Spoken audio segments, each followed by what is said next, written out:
Again, we're dealing with reading comprehension, punctuation, grammatical errors, reading comprehension, and grammar. The next question says, which of the following corrects this mixed structure sentence? Okay, we have a mixed structure sentence. And the sentence reads, because you want your writing to be the best it can be is why you should avoid mixed structure sentences. Now, it didn't sound like it was too much wrong with it. I probably would have put the second part in front of the first part. I would have said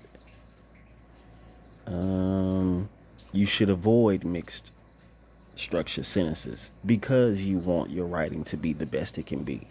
Like you understand that? So we'll look at it and say,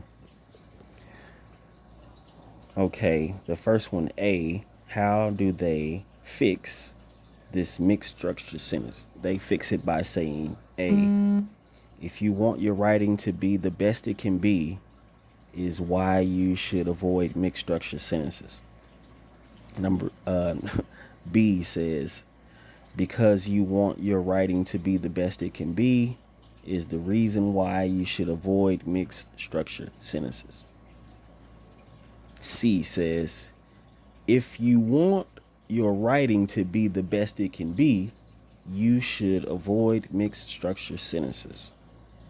D, for the reason that you want your writing to be the best it can be is why you want to avoid mixed structure sentences. Yes, so my answer, what sounded correct to me, what sounded like it made sense, like if I was just listening to someone say it instead of reading it, you know what I mean? C sounds correct to me. If you want your writing to be the best it can be, you should avoid mixed structured sentences. And yes, C is the correct answer. If you want your writing to be the best it can be, you should avoid mixed structure sentences. And yes, they have a comma where it should be, a period at the end. And what you want to pay attention to is the wording after that comma. Like the very first one said, if you want your writing to be the best it can be, comma, is why. No, that doesn't make sense. It's like, that's why you can eliminate that one. For the reason that you want your writing to be the best. D is why. No, that's wrong as well. Now, you may have some of those friends who, you know, they don't care about when they're speaking to you. They don't care about, complete sentences, saying a complete word even. They chop off words like it's nothing. But you know what I'm talking about. When you have those types of friends, then no, you know, you wouldn't be able to write like they say I speak proper English, but that's just what I learned, and that's just what I knew. I always knew that, I would be a teacher one day. I always knew that. So I've always prepared for being a teacher, a tutor, a mentor. Always. That's not the point of this particular slide or this particular presentation. It's just me in general, always in teacher mode. Like no matter where I am, it's like most conversations I just try to avoid altogether. You'll learn about vibrations and energy one day. That's when you start getting into the quantum physics of things.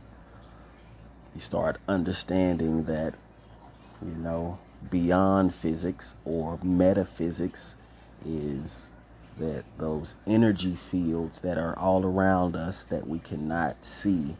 And my energy is constantly feeling for other people's energies. I feel their energies. I heal their energies. They heal my energy sometimes. That's just how it works. That's the nature of metaphysics. Meta being beyond physics. Metaphysics, beyond physics. The metaverse is beyond this universe. Okay. let me take a step back. I don't want you to think that, I think that my homeboys are, illiterate or inarticulate. I wouldn't say that at all. It's just that, sometimes people are unaware of some of the things they say. So it's like some people try to use the biggest words possible when it's unnecessary. Like, like you know what I mean. But moving on, I digress.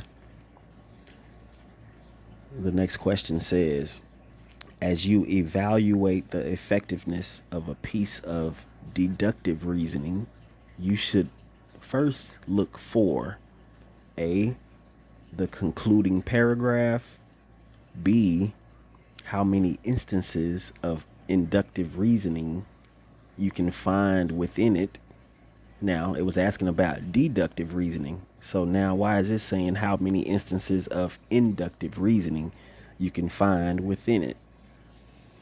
You got to be looking for little stuff like that. Moving on. C says each logical appeal the writer has made. D, a clearly expressed main point. Now, just looking at this, that is the kind of thing that would make me go back and read the question again. As you evaluate the effectiveness of a piece of deductive reasoning, you should first look for. And me, I would first look for, before I look for anything, any kind of reasoning, any deductive reasoning, before I look for anything, I'm looking for a clearly expressed main point. What is the main idea? That's my answer.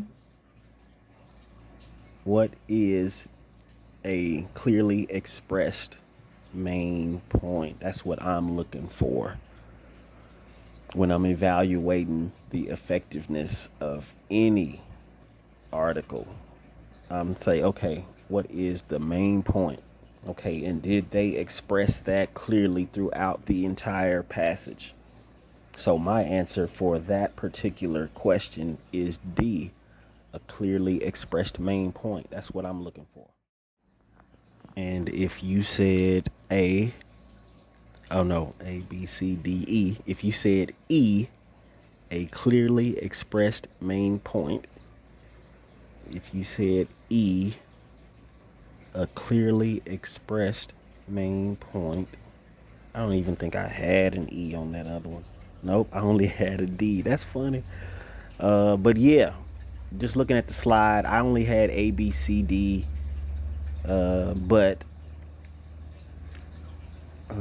over here, when I actually went in and answered the question, it had an extra choice.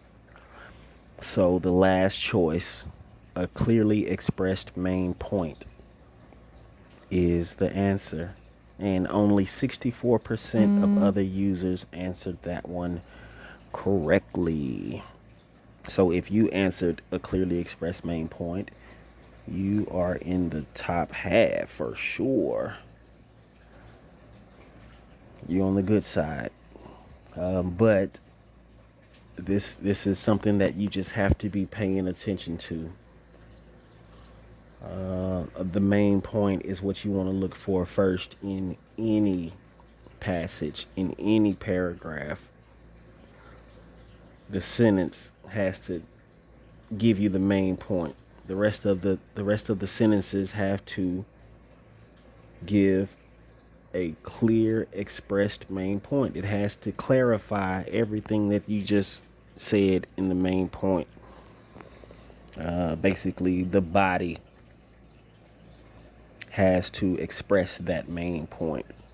So, as I evaluate the effectiveness of a piece of deductive reasoning, I should look for a clearly expressed main point. Back to math, back to arithmetic. And this is just placement. You have to know your places: ones, tens, hundreds place, thousands place, millions place. You have to know your places. And for this particular question, they're saying for the number 845.918, what is in the tenths place?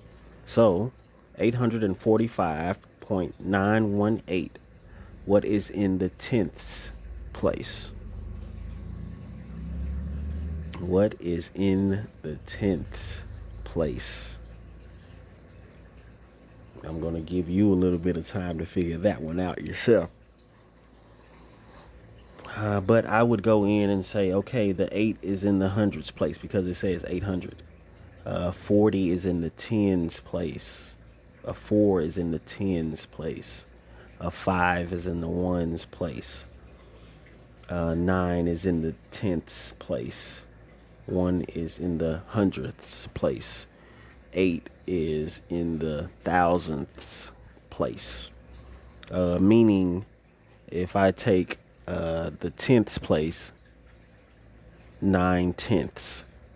The hundredths place, 1 over 100. It's just like saying 0.01. 9 over 10, 9 tenths is 0.9. 8 thousandths. 8 over 1,000 would be like writing 0.008. The thousandths place. That's after the decimals. You don't get the nths or the THS place until you get to the right side of the decimal, right? Right. So, with that said, I've already given you the answer. The 9 is in the tenths place. 4 is in the tens place. 9 is in the tenths place. 845.918. 9 tenths. 9 over 10 is written as 0.9. Remember? Yes, 0.9. Yes. That's 9 tenths of a dollar if you were looking at a $1 bill. 9 tenths is 90% of a dollar, which is written as 90 cents, written as 0.90. 0.90 is 90 cents. If you're looking at it on a piece of paper, it's 90 cents, or it is 9 tenths of $1. 90% of $1 is 9 tenths, 90 cents. Okay, I definitely want to thank you for hanging in here with me this long. We're down to the last about 4 or 5 questions. I'll try to add a little something at the end to kind of give you a few more of my techniques when it comes to taking tests and mastering tests. I could always help my people with their homework, with their classwork, but when it came time to taking the test, I couldn't take the test for them. I had to basically give them some of my techniques on taking tests to where you're not even thinking about it being a test. You know what I mean? So We're halfway through it. You are with Mr. Marquise Tutors Me. I am Mr. Marquise. You can find me at Mr. Marquise Tutors Me at gmail.com. Mr. Marquise Tutors Me at protonmail.com. This will more than likely be on my Mr. Marquise TM, which is Tutors Me. Mr. Marquise TM, that's on YouTube. My Facebook, I have a page. It is called Little Keepers Lit Club. Little Keepers Literature Club. It's a book club. And yeah, it's a youngsters book club. The next question deals with books, novels, and it says, which title of the following novel is capitalized correctly? Which title of the following novel is capitalized correctly? Now, you would just go.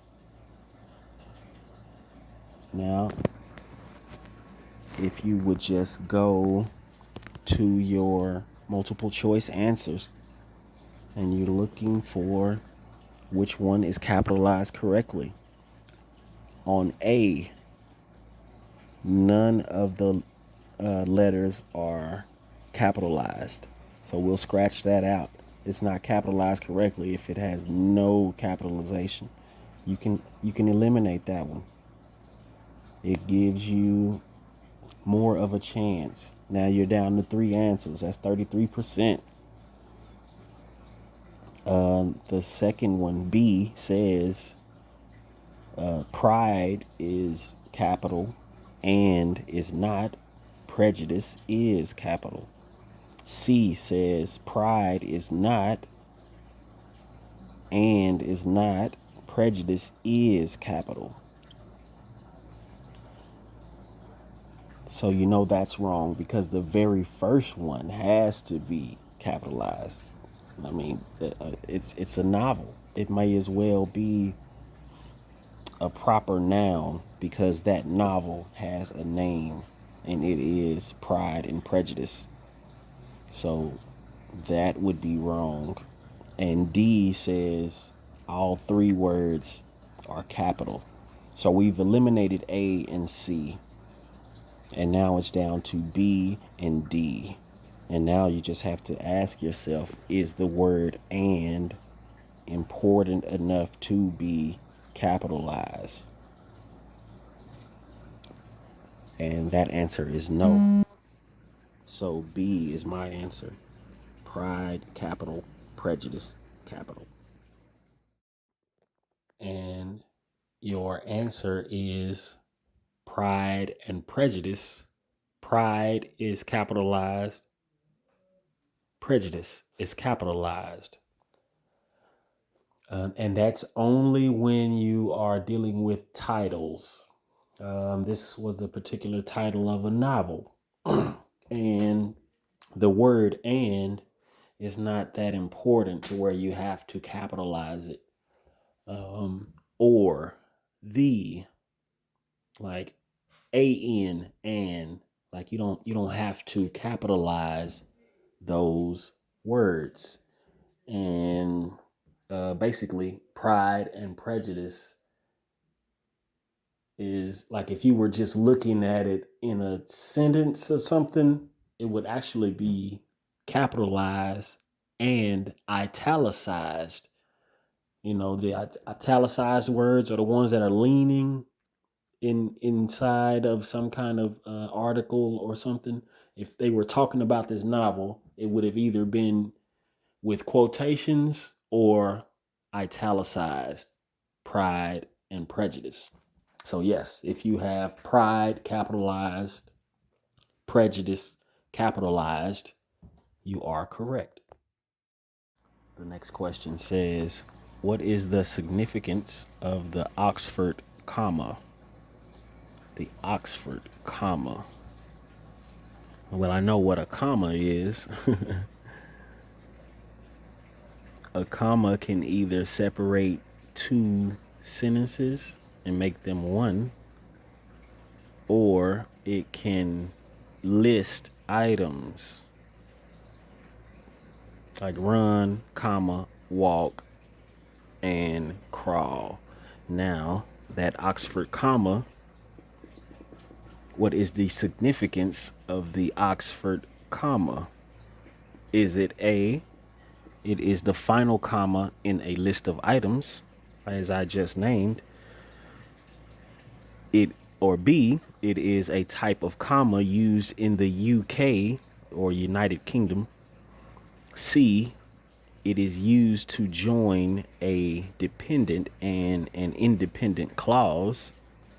Or D, it is used to join two dependent clauses. Now, two of these answers could be correct if you don't know what an Oxford comma is. Okay, now I will say that you can take off used in the UK. Yes, Oxford is in the United Kingdom, but this type of comma is not just used in the UK. We use it here too. It's just called the Oxford comma because that's where it originated from. Okay, so I know that that's not one. It is used to join an independent and a dependent. I would say that is not it, but the closest two that sound like they could be correct is D. It is used to join two dependent clauses, like two sentences come together and make one sentence, comma in between.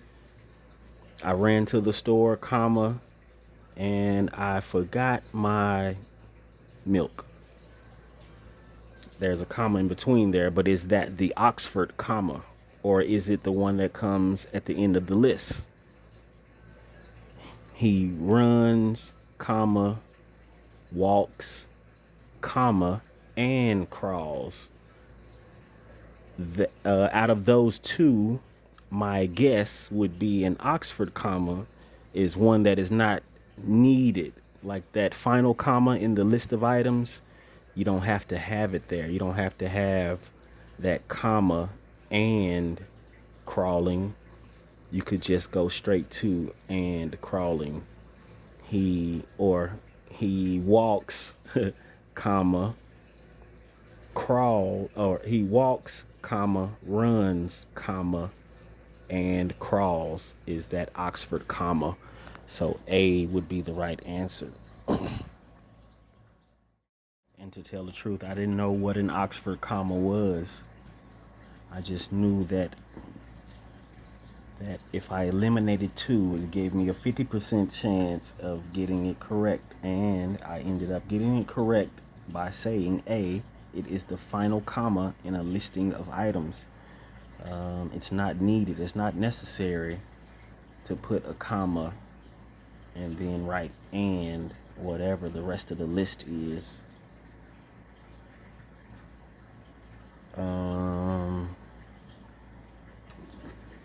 Let's see. But yes, that's your answer. It is the final comma in a listing of items. The other choice that I had, it is used to join two dependent clauses. I just didn't feel like that would be called an Oxford comma. That's just a regular comma. It's just a comma, right? So that was my logic behind picking that particular answer, because I didn't know what an Oxford comma was. So yeah, A, it is the final comma in a listing of items.